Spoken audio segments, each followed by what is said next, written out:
I'm pregnant, so he's mine now. You should also leave the company you run with him. I had a feeling my sister had a thing for my husband. But I couldn't believe that he would choose her over me and betray me. Or so I thought.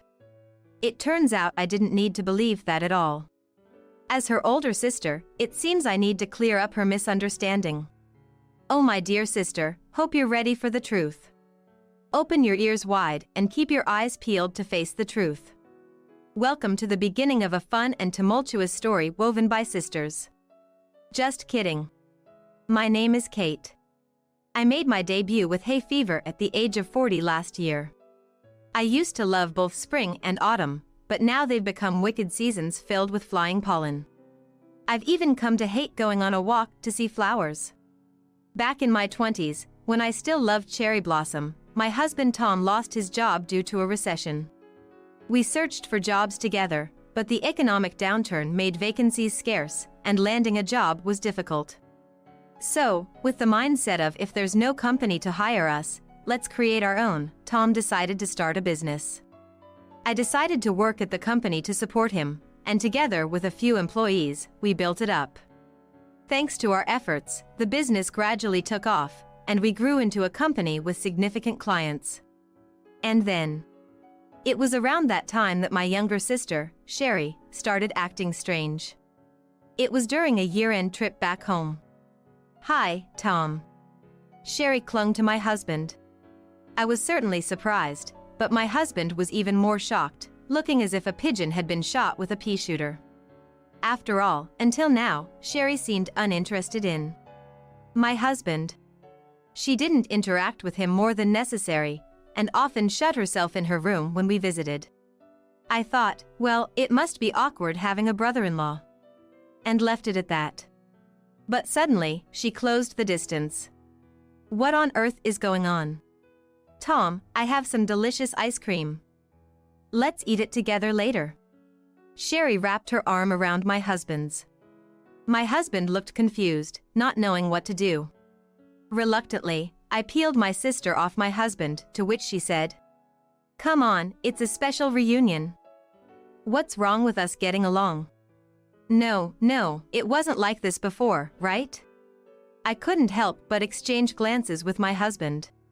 Sherry puffed her cheeks in dissatisfaction and declared, "Well, it's okay, I'll get along with Tom during this New Year's." Why all of a sudden? I just don't get it.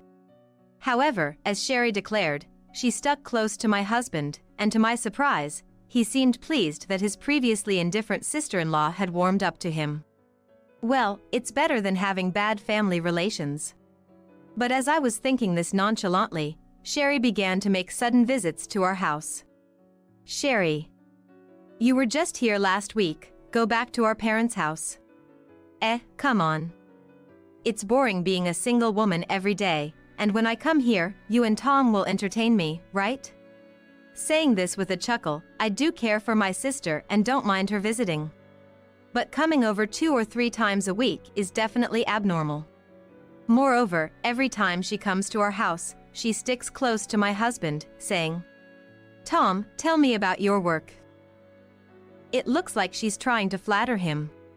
I'm frustrated with myself for seeing my sister in such a light, and I'd prefer if she didn't come to our house anymore. Once, my sister asked me, "Hey, sis, what's it like having your husband as the boss?" Even though he's the boss, he's still my husband, and there's nothing special about it. When I honestly told her that, Sherry looked somewhat disappointed and said, "Big sis, you have such a wonderful husband and you don't even realize his value." Needless to say, I felt like I was being looked down upon by the way she spoke. Or perhaps, that was indeed the case. On the day she made this remark, for some reason, Sherry pestered my husband to give her his contact information, and she managed to get his phone number. Starting to see my sister as aiming for my husband, I panicked and raised my voice without thinking. "Why do you need to exchange contact information with Tom? You two don't need to communicate." Even my husband tried to calm me down, saying, "Relax." I was fuming, almost hissing like a cat in a fight. Sherry retorted, "Kate, you're like a psycho. We're family, so it should be fine to know each other's number. Indeed. It's not unusual for in-laws to exchange contact information. I have exchanged phone numbers with my husband's parents and sister as well. But, I couldn't help but think something has been odd about Sherry lately. Later, I found out that around this time, Sherry had undergone laser treatment to remove a mole on her face. Encouraged by the successful treatment, she started considering getting her eyelids and nose done, thinking about cosmetic surgery. However, Sherry's earnings were not enough to achieve her desired appearance. That's why she set her sights on my husband, the president.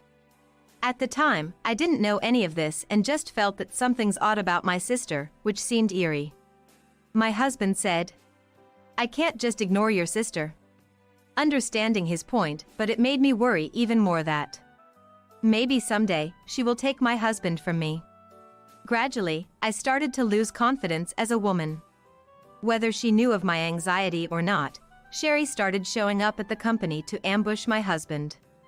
She would wait for him to finish work, go home together, have dinner, and after spending some time close to him, she would return to our parents' house. Even my husband started to subtly suggest, "You should probably head back home early." But Sherry wouldn't listen. Watching this unfold, I began to wonder if maybe my husband wasn't entirely averse to the idea. A while later, my husband had to go on a business trip out of the prefecture for about 2 months to start a new venture with a client. He would occasionally return to check on the company but would immediately go back to the business trip location. As the days without seeing my husband continued, Sherry, who had been persistently waiting in front of the company, gradually stopped appearing. By then, knowing about Sherry's intentions for cosmetic surgery, I was convinced. I thought she is definitely after my husband. I hoped she would give up on him, but then one day, I saw Sherry after getting off work. "Sherry. Tom isn't here today." "No, it's not about him. I came to see you today, Kate." "Me?" "Yes. I am here because I am carrying your husband's child. You know what that means, right? I'm pregnant, so he's mine now. You should also leave the company you run with him. I'll take over everything, the position of lawful wife and the president's wife." "What do you mean?" "Exactly what I said. I haven't told him yet, but this is the ultrasound picture I got today." Stunned, Sherry handed me the ultrasound picture she apparently got from the obstetrician, clearly showing a fetus. Was I betrayed by my husband? No, but he's been on a business trip, he shouldn't have had the time. But then again, the business trip location is not that far from here. It might be possible for him to meet Sherry after work. Thinking about it, the idea of my husband and Sherry having an affair wasn't absolutely impossible. So that's the situation. I'm sure I'll be working at the company soon, so quickly hand in your resignation. You wouldn't want to see your cute little sister in distress, would you? Gracefully give up your position. Thank you. With a smile that dripped poison, Sherry said, "I need to take care of myself now that I'm pregnant. It's getting cold, so I'll head back now, see you." She then briskly walked away, leaving me behind to board a taxi she had waiting. There was no evidence of my husband's infidelity. But there was also no evidence to prove his innocence, and recently, his interactions with my sister were too frequent. Moreover, my sister herself claimed to be pregnant. Even if the ultrasound photo was fake, there seemed to be no reason for her to tell such an easily disprovable lie. Oh, I've been abandoned by my husband. It's time for a divorce. That night, I hardly slept. I thought closing my eyes would immerse me in happy memories, but surprisingly, trivial matters and memories of arguments came flooding back. Those memories, more poignant than the happy ones, made me think sarcastically. To be able to argue was a form of happiness. With that, I fell asleep. 2 days later, when my husband returned from his business trip, I handed him the divorce papers and my resignation letter, apologizing for bringing work home. "What's this?" he said, at a loss for words. "I heard about it. You and Sherry. You've been seeing each other, haven't you? I had no idea. And now that she's pregnant, I have no choice but to step aside. I laughed dryly, and my husband angrily responded. What are you talking about?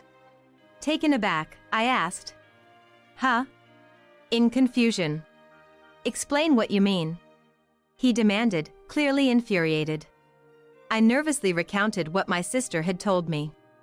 So that's why Sherry has been calling me so much these past few days.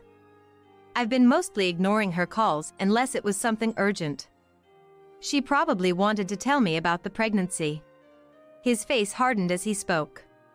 Kate, we're calling Sherry over tomorrow to talk about this with everyone. Okay. So, we decided to take a day off work to meet with my sister for a discussion. We arrived a bit early at the restaurant with private rooms we had chosen for the meeting, and Sherry showed up on time. Tom, what up calling me out so suddenly, what's the matter? Kate is here too. Oh, is it about the divorce? You told Kate to divorce me and leave the company because you're pregnant? Yes, of course. I mean, it would be uncomfortable with her around if we're getting remarried, right? Don't joke with me. There's no way I'm divorcing Kate. What? You tricked me? So I was just a fling? My sister exploded in anger, glaring at both of us. Sigh. Listen, Sherry. When you supposedly got pregnant, I was out of the prefecture. Here's the proof.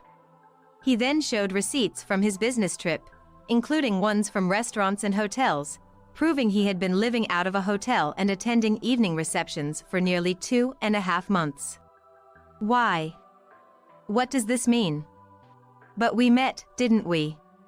Clearly confused, Sherry couldn't claim the receipts were fake.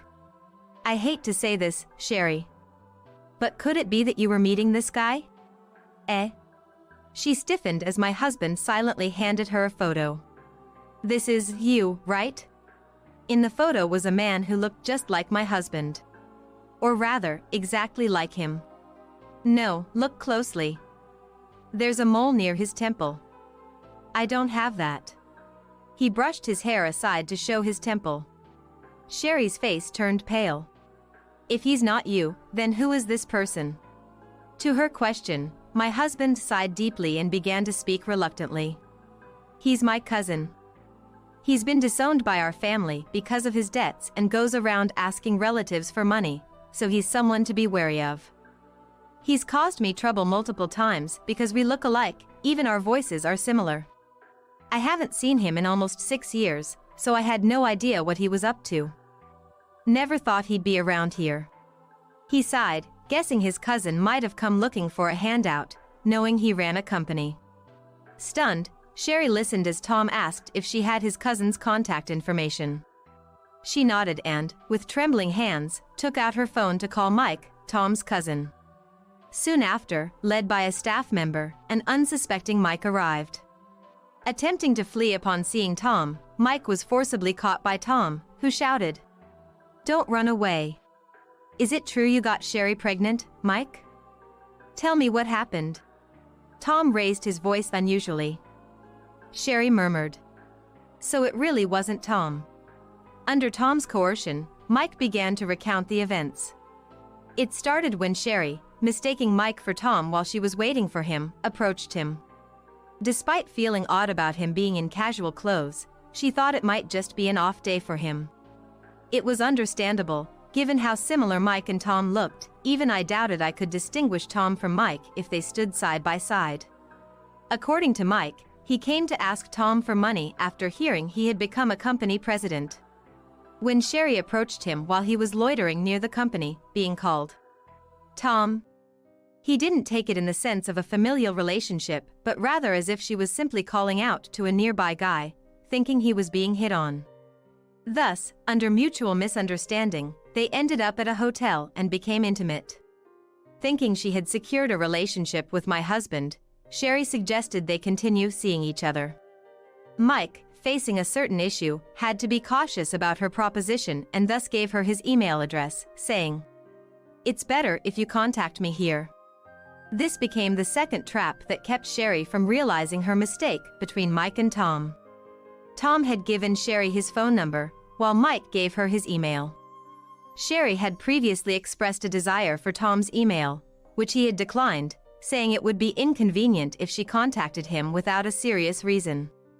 Thus, she believed the email exchange signified a closer relationship. After hearing Mike's story, Tom was again distraught. "I had no idea it had gotten this bad." Sherry, suspicious, asked, "What? Is there more?"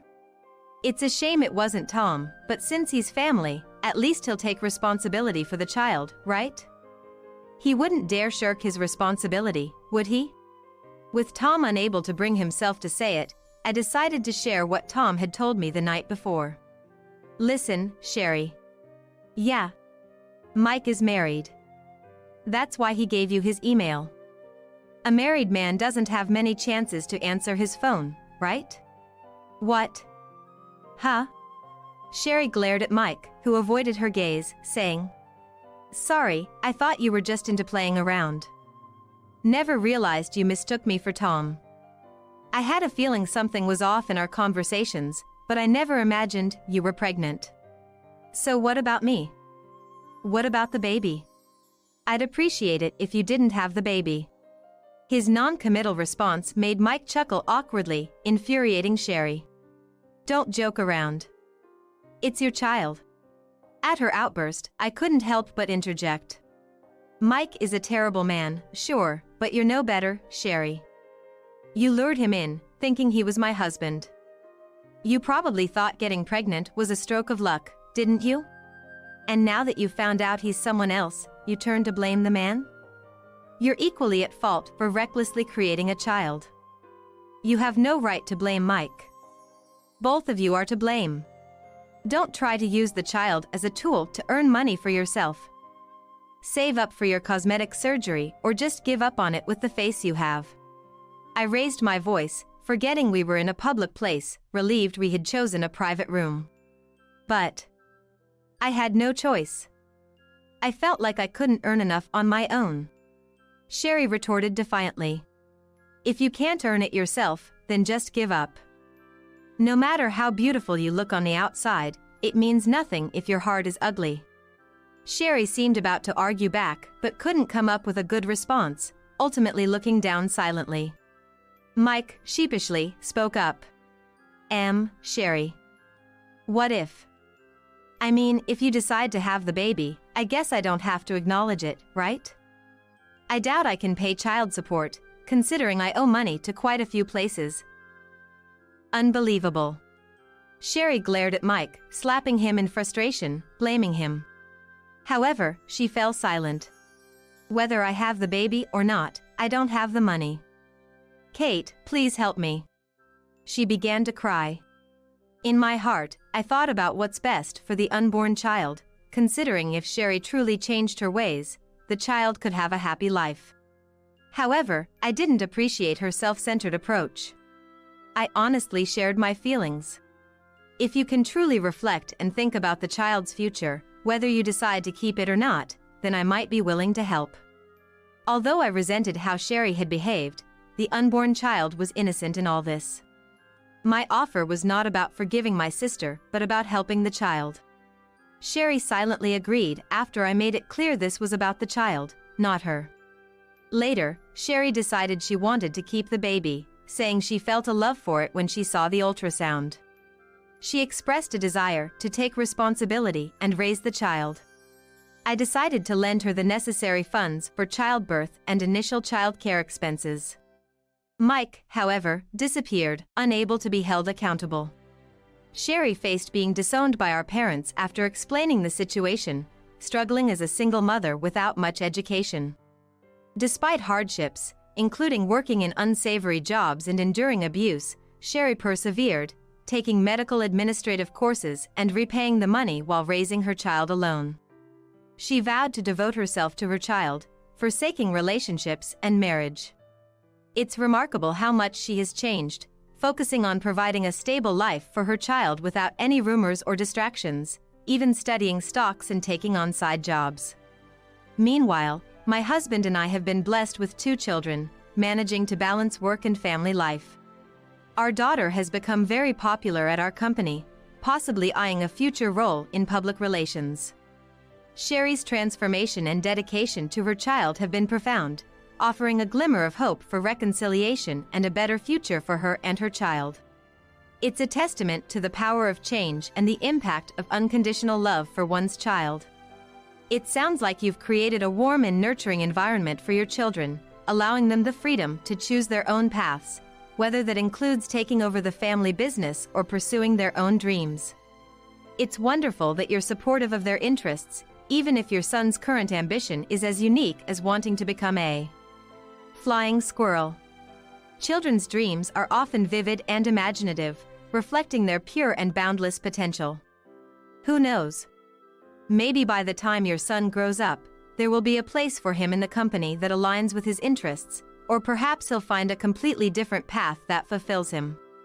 The strong sibling bond between your children is something to cherish, and it's great that they get along so well now. Maintaining that relationship as they grow older will surely bring them comfort and support, no matter where life takes them. As parents, showing your children the value of hard work, dedication, and the importance of family through your actions is incredibly powerful. The hope that one day they'll look back and see their parents as role models is a beautiful aspiration. It seems like you and your husband are well on your way to achieving that, balancing work and family life with grace and resilience.